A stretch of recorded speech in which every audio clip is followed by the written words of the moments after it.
What's this? A donut pan? Bagel pan? An adult toy? Well, for today's purposes, it's a donut pan. Let's pretend like I didn't say something weird about what it could be and start with the first and easiest donut.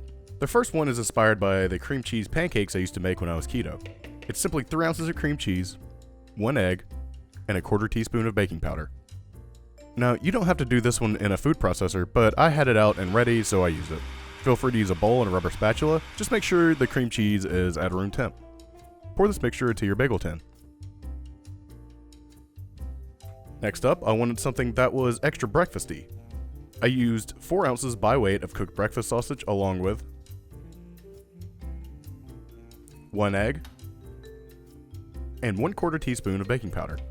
This recipe is going to be the only one that you should really use a food processor or blender to make. Blend and pour it into, spoon your mixture into your tire rotation device and smooth it out. Okay, this last one is about as played out as my food processor is on this channel. Take 2 ounces by weight of ground pork rinds and add in 2 eggs and 1/4 teaspoon of baking powder. This is another one that you don't have to use a food processor or blender for if you don't want to. Are you seeing the trend? Do you see how easy these are? 3 ingredients. It doesn't get much easier than that. Spackle this mixture into your round brick layering pan. The cooking time of all these is 350 degrees Fahrenheit for 12 to 15 minutes. Basically, a toothpick should come out dry and there shouldn't be anything stuck to it. I was trying to figure out a way to make legit frosting, but frosting uses powdered sugar to make that texture, and the only powder available to me at the time was not something most people would want in their frosting. Set up a double boiler and add 4 ounces of room temperature cream cheese and 2 egg yolks. I preheated my double boiler, which was a mistake. The yolk started scrambling because of it. I want you to put your ingredients in first and then turn yours to medium heat.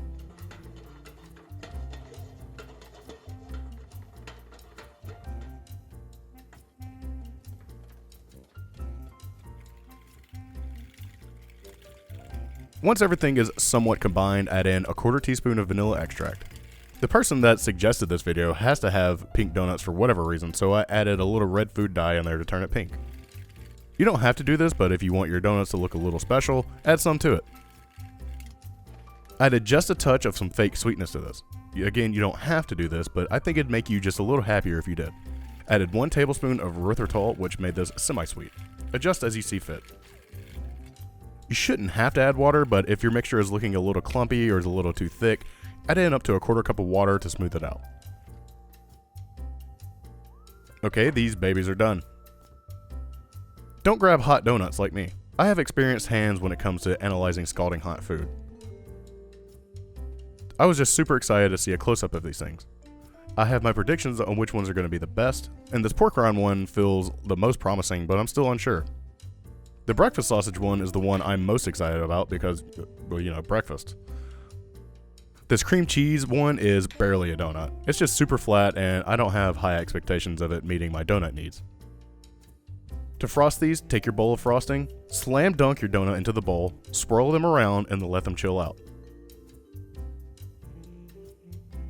If there are any patches, feel free to spoon some more cream cheese mixture on top of them.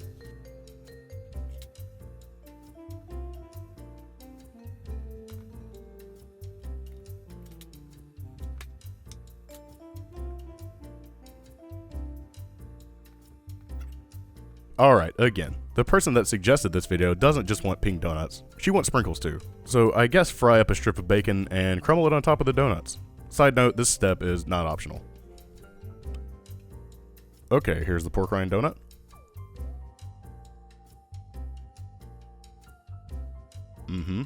Interesting. How about this breakfast sausage one? Oh, okay, I see you.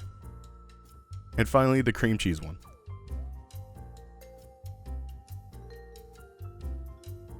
Oh, wow. I think I have a clear favorite. Pork rind donut? No, it's not a donut. Far too dense and has a weird texture. Keep the pork rinds to tortillas. Breakfast sausage donut? It definitely meets in the middle for good taste and texture, and it looks and feels the most like a donut. Cream cheese donut? It's my favorite. It's not quite a donut, but it's so creamy and custardy, and the frosting works so well with it. I'm just gonna take this one away and write the script while I eat it. Hey, did you like this video? I sure hope you did. Could you throw me a like if you did? It helps to get this video and others of mine in front of the faces of new viewers. If you're a new viewer or aren't subscribed, why not? It's free to do so. If you watched this video to the end, you must have liked it at least a little bit. So why not subscribe and enjoy my new videos as they come out? You know, if you want to. Stay frosty, my friends.